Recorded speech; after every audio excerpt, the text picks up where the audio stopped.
Le premier combat, grand combat des féministes, écrivez-vous, concerne l'accès à l'éducation et au droit de vote pour les femmes.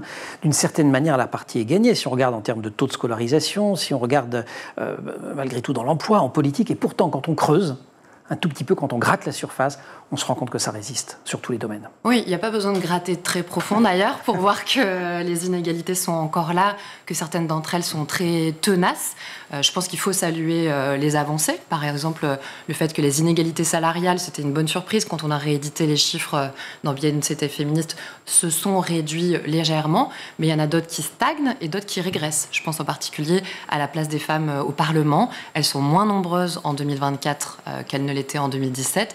Et ça nous montre encore une fois que la parité en politique ne se fait pas naturellement et que à la moindre inattention, si on baisse un peu la garde, c'est le naturel et un peu les rapports de domination misogyne qui reprennent le pouvoir. Des inégalités qui sont protéiformes, qui se nourrissent de plein de facteurs extrêmement différents.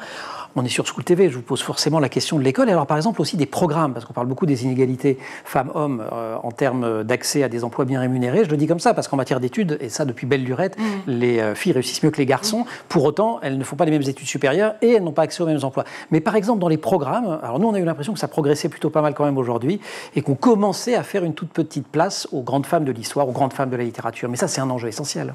Oui, il y a quelques années encore, il n'y avait aucune femme autrice étudiée dans les bacs littéraires, même dans le programme de français de manière générale. C'est une question portée par les féministes, par un certain nombre aussi d'enseignants et d'enseignantes qui se rendent bien compte qu'il y a une marge de progression dans les programmes qu'il et elle enseignent.